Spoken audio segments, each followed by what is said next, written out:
Long story short, I had 8 people. There were some serious issues, attendance and different things that arose where I eventually had to let everyone go because it just wasn't working anymore, just, for my own sanity. And a friend of mine out of the blue had said, have you considered virtual assistants? And that's when the light went off. That was the beginning of what exists today. Welcome to the Rental Property Owner and Real Estate Investor Podcast, brought to you by the Rental Property Owner Association, providing benefits and services to real estate investors and rental property owners for over 48 years. With your host, Brian Hamrick from Hamrick Investment Group. This episode is sponsored by Green Property Management, now offering a $250 per unit project allowance to new clients in West Michigan. Find out more at livegreenlocal.com. And RCB and Associates, helping real estate investors and small business owners navigate the complex world of health insurance and Medicare benefits at rcbassociatesllc.com. Hello and welcome to episode 320. My guest today is a wholesaler and flipper who has figured out a system that allows him to complete up to 35 wholesale transactions a year with an average deal size of $500,000 each. Max Fisch has completed hundreds of real estate transactions using virtual assistants. He's been able to scale his business without overburdening himself or his team. And today he's going to share how he utilizes these VAs and why it's so important to use industry-specific virtual assistants or VAs to scale your business and achieve incredible results. Max, welcome to the show. Thanks for having me, Brian. Appreciate it. Well, I definitely want to be talking about virtual assistants because I'm always fascinated with how people utilize them. I'd love to learn a little bit more about you and your background and your business. Started in the real estate business early 2000s. A friend of mine had started a mortgage company, so had approached me during undergrad, attempted to persuade me to come on board. And after a couple of tries, I eventually did. And about a year in, I found my first flip. I was, obviously I was in the business. I was doing appraisals, or I had reviewed appraisals, I guess I should say. So I identified that it was a good deal. And bought the property, paint and carpet rehab. I made $30,881. I remember like it was yesterday. And that was basically my introduction, to the flipping business. I meant to say this too. Your intro, the $500,000 is my typical deal size on the flips, and the wholesale transactions obviously is a lot less, a little over $19,000 per. So fast forward to today, I have a full-time wholesale rehab business here in the Philadelphia market. Virtual has become a thing. I can't do that. I have to touch everything. And then out of that business grew this VA business that we'll talk about a little bit as well. And, people were asking me how I was doing it, and one thing led to another, and here we are. You just said something that really kind of sets us up perfectly for the conversation, because you said virtual is a thing, but you like to be a little bit more in control and touch everything personally. There's a real difference between that mentality, being hands-on and completely involved, and then bringing in virtual assistants to help systematize. Talk about that push and pull. What did you mean when you said that? When I say I like to touch everything, I'm referring specifically to the real estate deals. Virtual investing or investing in markets outside of your, call it home territory or your home farm area, is something that we find a lot of clients are doing, and they're doing it with a lot of success. I, however, because I'm essentially marketing for properties I want to purchase, and if they don't fit the mold, I wholesale them. But because I'm pursuing properties I want to buy, that's why I stick to my home area. I can't.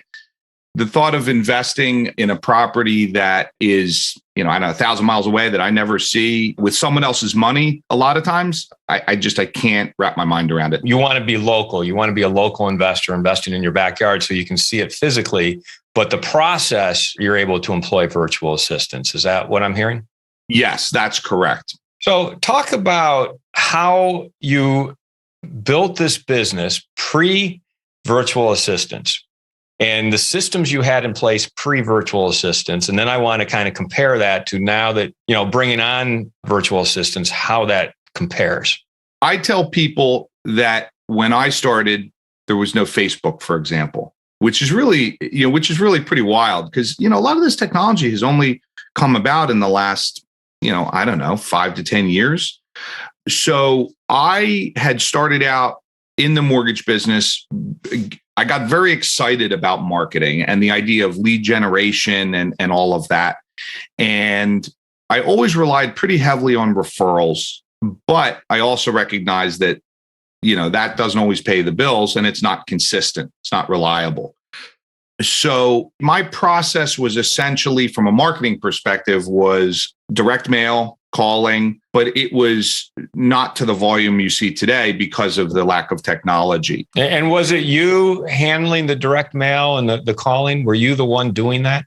Essentially, yes. In the beginning, because of budget reasons, I had to, I would, a lot of times, like direct mail, for example, we would, you would contact the mail house and they would do all the heavy lifting, but faxing proofs back and forth. And, the process just took a lot longer. So I relied on vendors for the mail, but like the calling, for example, yeah, I had to do it myself. And 9 times out of 10, I was just using my personal cell phone or an office phone because dialers were untouchable unless you were a collection agency spending, say $35,000.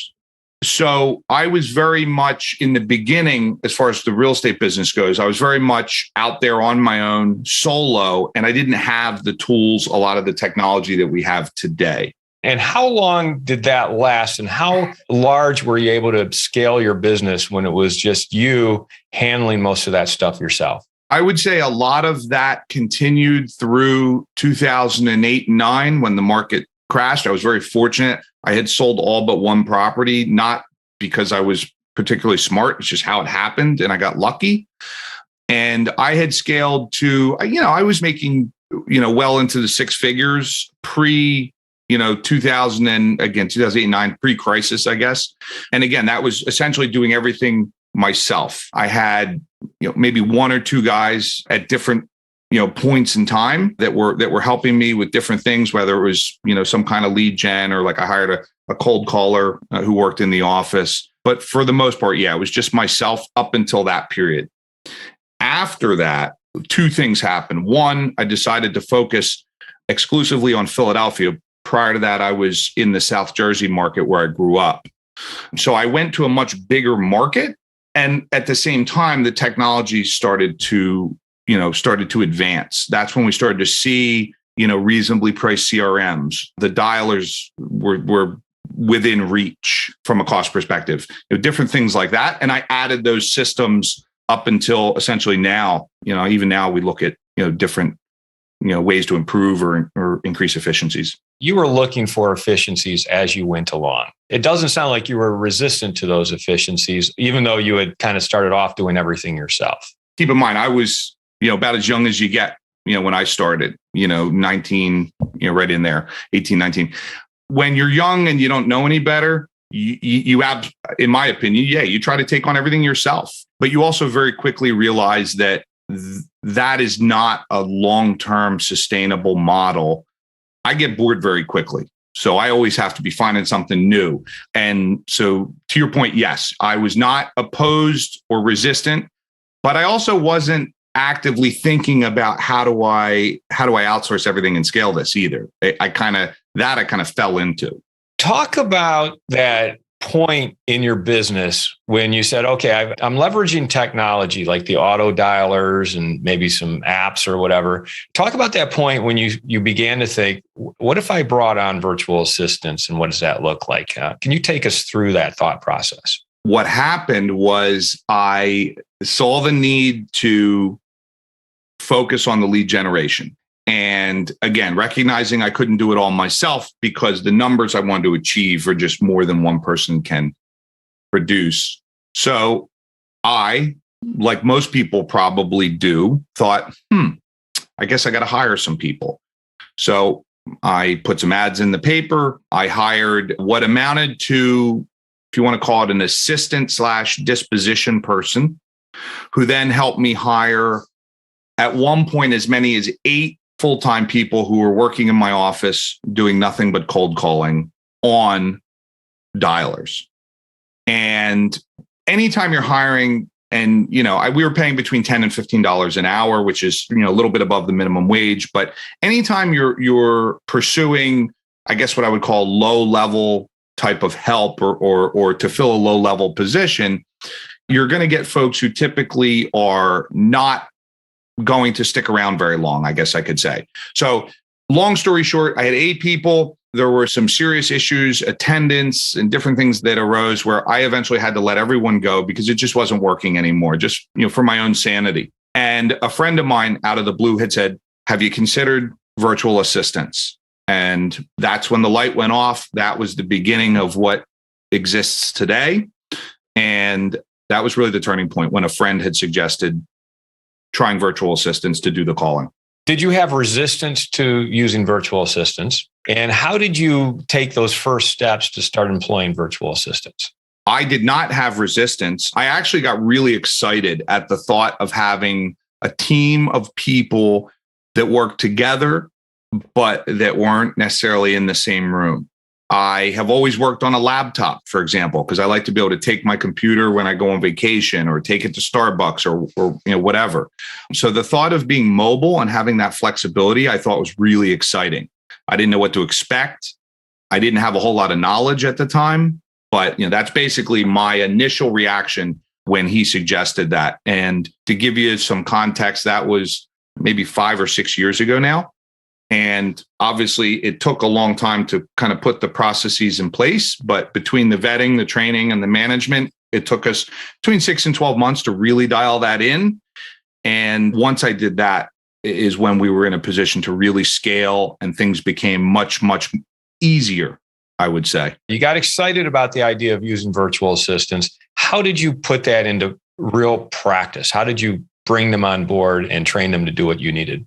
Trial and error. So the first thing I did was I went out and I hired my first virtual assistant. How do you just go out and hire a virtual assistant? Where do you look? How do you find them? It could have been maybe Craigslist or something. What I do recall is it was a free, I didn't spend any money. However I found her, it was free. So again, I don't remember if it was Craigslist or maybe I did a free trial on Indeed or something. It wasn't Fiverr or any of those. I remember that. But basically that's, I put out a small ad that I had written that looking back, I laughed because it was terrible. And I essentially did no vetting.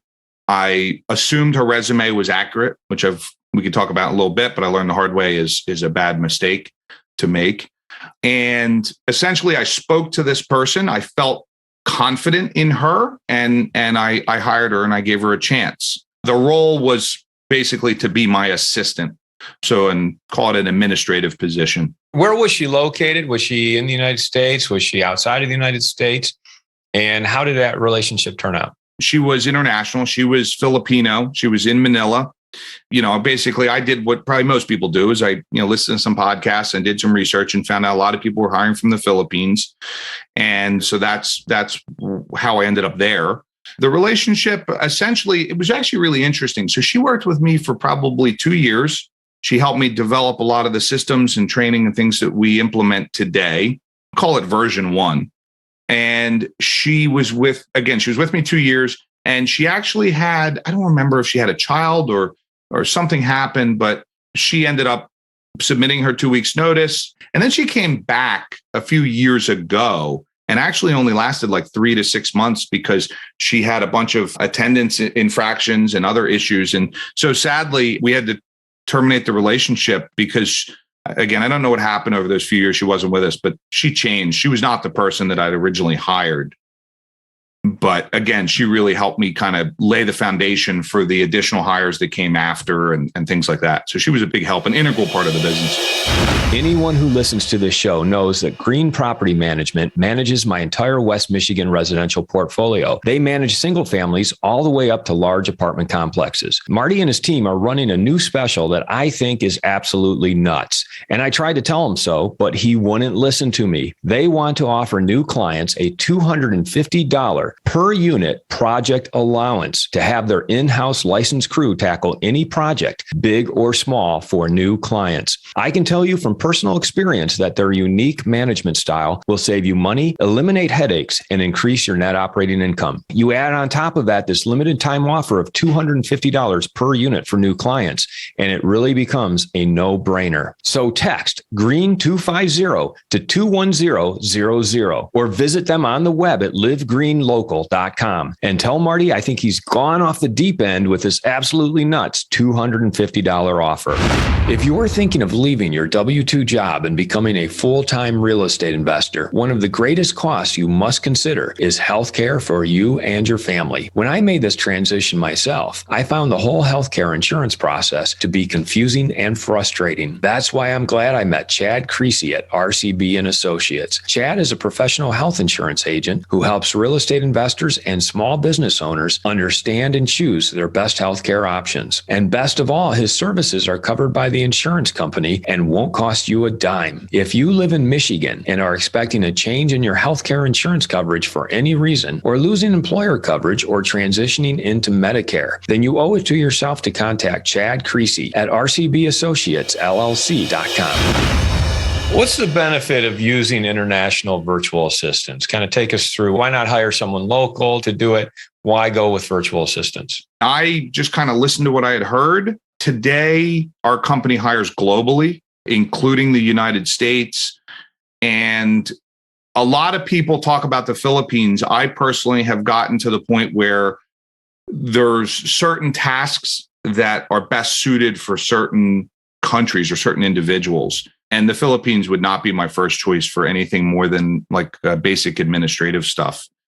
The reason why we like international, again, there's a whole lot of stuff that goes into the vetting process, which I can talk about. But the reason we choose international is simply the money.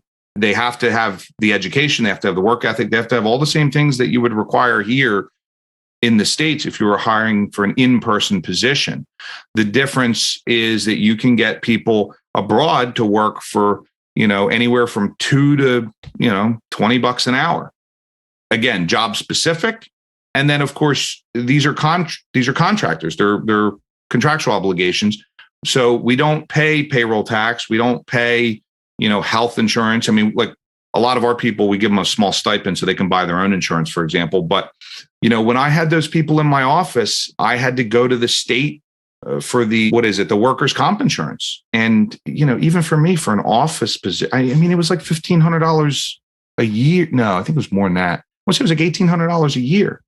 I know contractors are spending tens of thousands. So it's not even the salary, but it's the additional expenses that employers incur that I think is what pushes people to look offshore. You mentioned that the first woman you hired helped you lay the foundation and the systems and put those in place. Can you talk about that process? How, building those systems and that foundation so that you can integrate VAs and even know where to integrate them as well? What we pitch is hiring, training, and management. And I break them down because I think it's very important for people to understand that the way that you go about bringing in candidates, the way that you go about vetting those candidates is just as important as how you train them and how you manage them. And so I break it down that way. The systems that we implemented in the beginning range from detailed questions. We have the exact same questionnaire for every initial interview. And that process. We have, everybody gets a background check. Everybody gets a personality profile test. Everybody needs a medical clearance. Every country's a little different, but we have a process for that. Every second interview process, hiring process, documents, all of that stuff had to be set up because the systems and the processes are what makes up an organization.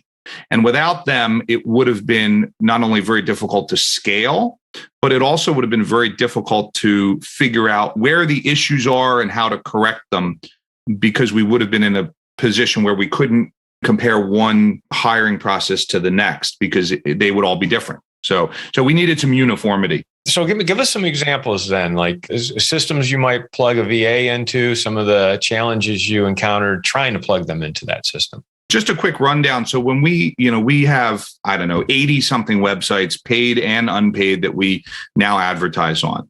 And when those folks first come to us, they fill out a detailed, call it employment application online. It's a website.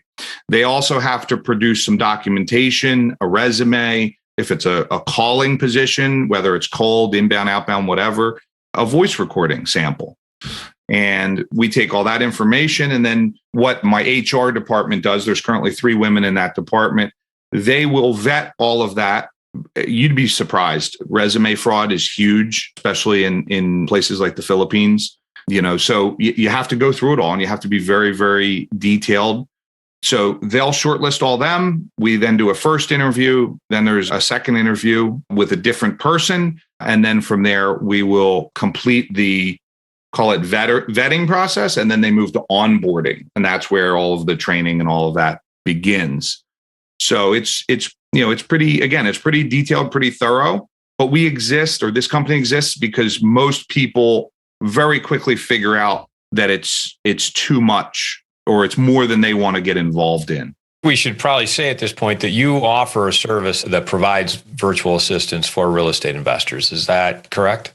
That is correct. We have both a managed and an unmanaged solution. So think of the unmanaged as like a typical recruiter type of model, where the managed is more of like, we do the hiring, training, and management for you. Let's speak to the investor out there who still wants to find this VA themselves and train them themselves.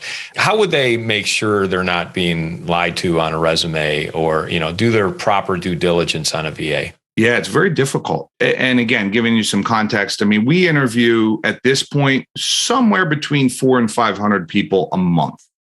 Now, we only hire a fraction of that, 6%. But that scale alone gives us very high quality candidates.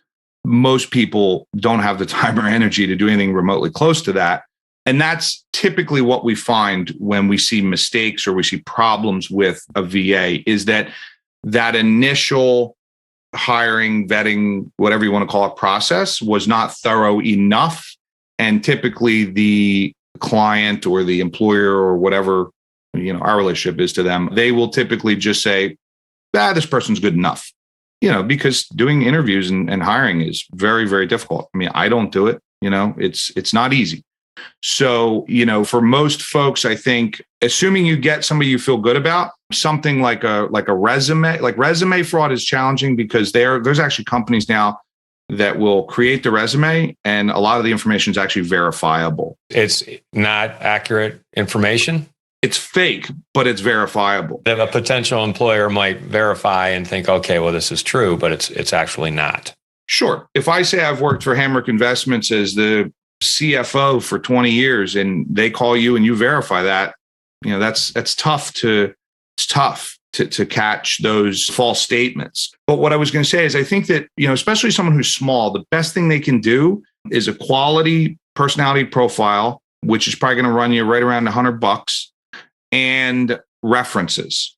Those are the 2 biggest things that I think an individual can rely on. And most of the time, if someone's lying on the resume or they're doing the kinds of things we're referring to, typically, if you talk to them long enough, you're gonna get like a weird feeling, or they're gonna say something and slip up, or it's if you give it enough time, it's very difficult for someone to get that past you, because they got to maintain all these lies, and it just usually doesn't work.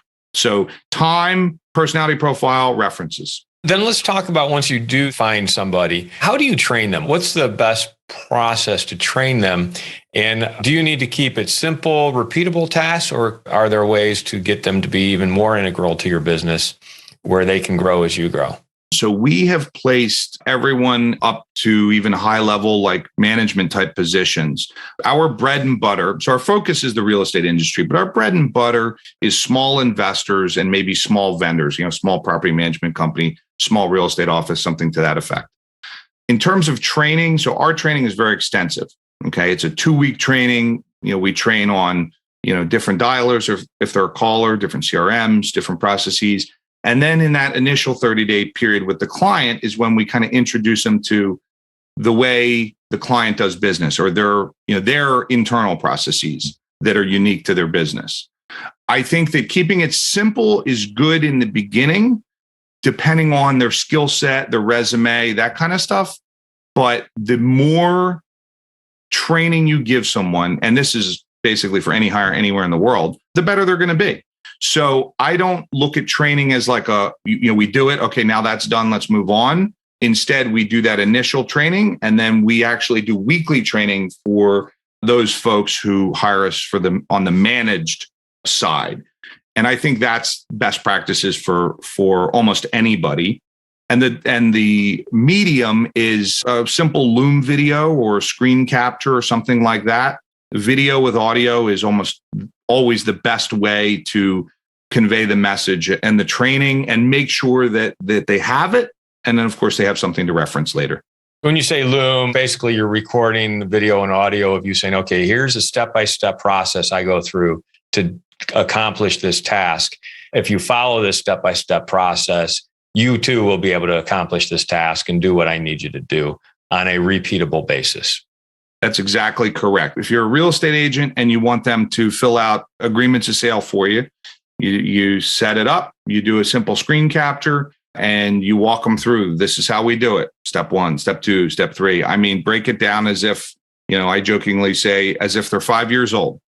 And obviously you got to give them your logins or whatever tools they have to access. But we keep those kinds of files in a Dropbox folder that they have a link to. So, if they're unsure, they forget or whatever, then they can go back and re-review the video, thereby avoiding more training on that particular subject or topic. Why don't you tell us a little bit about the service you offer? Because I'm sure there's listeners who do want to do it themselves, but then also are tempted by the ease of working with someone who's already hired and vetted, trusted VAs. Tell us about your company, what you offer, and how many VAs do you actually have? The name of the company is Real Estate Project Solutions. You can find us on, obviously but we have a website. That is our web address as well. You can find us on Facebook, LinkedIn, Instagram, all that kind of stuff. And a subsidiary or a brand under that umbrella, if you will, is Calling Reps, which is obviously focused just on the calling phone work, if you will. And same thing, you can find a website and take a look at that as well. What we offer is a virtual solutions to anything and everything real estate. As long as it doesn't require face-to-face, we can do it. If we don't currently do it or offer it, we can actually develop a training and start to build it out. We offer, again, 2 lines of business. We have a managed solution, which is basically you call us up, we have a conversation, you pay, we set it all up, and we manage it for you long-term until you're ready to do something different or sell your business or whatever. And then we have the unmanaged solution, which is basically just a placement. So someone comes to us and says, hey, I want a VA, but I have the infrastructure to manage them and train them myself. Then we can, be that, recruiting arm, if you will. And that's basically a one-time flat fee. As far as the business itself, I'd have to double check. We're somewhere around like 150 people, I believe, at this point. We have clients across the country. We typically, unless we get approval, and we haven't had to do that, take 1 client per, call it territory or county. We don't like to have people competing, especially if it's lead gen. If it's not lead gen, obviously that doesn't apply. And I think the folks who are interested in, first of all, I think everybody should have VAs. That's not to say you should fire everybody in your company, but most jobs can be done virtually with technology, and you can significantly reduce your costs. The reason why people will ask us to manage the VAs in addition to the hiring and training is because they don't have the infrastructure, right? You're not going to have 1 VA and then also have, say 2 people to manage that person. In my personal business, I have 5 cold callers and another 6 VAs doing, other things, administrative primarily. Without the infrastructure that I have, it would be extremely difficult for me to manage those 5 by myself. But financially, I could hire someone and I could do it. So unless you're looking at like 4 or 5, maybe 6 people or more, I don't think it makes sense to try to manage the VAs yourself. And a lot of people will look at the cost difference and justify it. But 9 times out of 10, you just can't be as efficient as we can. And a lot of times there's problems and they have to be addressed. And that may mean switching out the VA. So there's a lot of benefits to having, someone manage it for you. Break down the cost for us. I mean, what's the range, whether it's managed or unmanaged, and what's the commitment if someone were to work with your company? We ask for a 3-month commitment on the managed side. Depending on the role, you can be anywhere from $10 an hour up to $20 an hour. Okay. That includes, as I said, that includes everything fully managed. If we have to make changes, we will. We also give you weekly reports. Again, 3-month commitment. The $10 an hour represents, again, administrative tasks, stuff that's more simple. When you start getting into like an acquisitions person, my bookkeeper, for example, is a VA. I need her here in the States and she needs to be educated and she won't work for $10 an hour. So, the costs range. As far as the unmanaged, again, it's basically a placement service. Our fees range, from $19.97 to $49.97. And basically what we do is we provide you either trained or untrained. There's obviously a cost difference, but say 3 to 5 resumes that you can choose from. And again, we're interviewing 400 to 500 people a month. So, we get very high quality people and you could say, hey, I really want an expat. I want an American living abroad because they're going to be on the phone. And you can really direct us as to what you want, how you want it. And we can kind of customize the solution for you that way. So that's really the kind of general difference between the managed and unmanaged offerings. I want to make sure I understand the numbers you threw out there. Unmanaged, it sounds like you're saying between $2,000 to $5,000 for referral type service to find that person. Is that what I'm hearing? Correct. Yeah. And the difference or the range represents, what type of individual we're looking for. If you give us something very specific, for example, if you come to me, Brian, and you say, look, I want an expat that's living in, say Costa Rica because the time zones or something, and you make it very specific, then we're going to charge a little bit more because that's going to require more time and resources on our part. That aside, the big difference then is going to be whether you want them trained or untrained. Obviously, if we have to spend 2, 3, 4 weeks with this person, there's a cost. And I link up individual people with the clients so they're not bounced all around, and there's a cost to that. So, the specificity of the VA that you're looking for, as well as trained or untrained, is going to be the way to dictate that fee. But most people are somewhere around, call it $3,000 or $4,000. The 3-month commitment, is that full-time, part-time? I mean, what is the extent of that commitment? So that's on the managed solution, and that's whether you go full-time or part-time. We only offer those two, so 40 hours or 20 hours. And the reason I do that is because I make that same 90-day commitment to the people that we hire. And so if you come on for a week and say, I'm not happy and leave, now I'm committed to paying this person. And so that's the reason for that. So Max, any advice to our listeners on taking those steps to employ a virtual assistant, or if they're on the fence about whether they need one or not, what would you say to them? If you have to think long and hard about what it is this person would do, what tasks you would give them, you probably don't need a VA, nor should you incur the expense, whether that's $2 an hour or $20 an hour. Money can always be placed somewhere else more efficiently. That's number one. Number two, take your time. Too many people try to rush this process, and then they end up coming to us saying, I hired this guy. It was all good. He disappeared. Now, might not be a big hit to your wallet, but now you have been a business interruption. So there's a lot of negative consequences. And then the third thing is verify, verify, verify. How would someone get a hold of you or find out more about your business? Either go right to the website, or you could reach me on Facebook or Instagram. Those are probably the easiest ways to get me. If someone wanted to email me, it's max@callingreps.com or max@realestateprojectsolutions.com. You can drop me an email as well. Great. Well, Max, thanks so much for having this conversation about virtual assistants. It's been interesting hearing how you employed them in your business to scale, and also what you're offering to other investors in the real estate world who are looking to hire virtual assistants, whether it be, and actively manage them or have you manage them for them.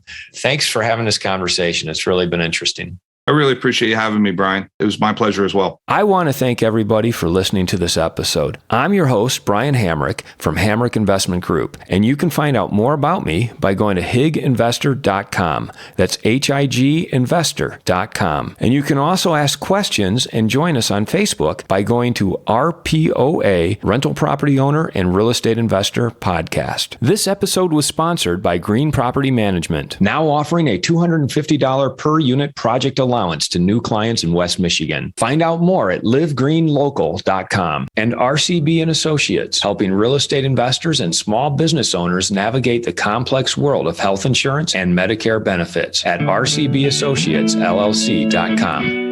You've been listening to the Rental Property Owner and Real Estate Investor Podcast, brought to you by the Rental Property Owner Association. You can find out more at rpoaonline.org. If you enjoyed this podcast, please go to iTunes to subscribe, rate, and review.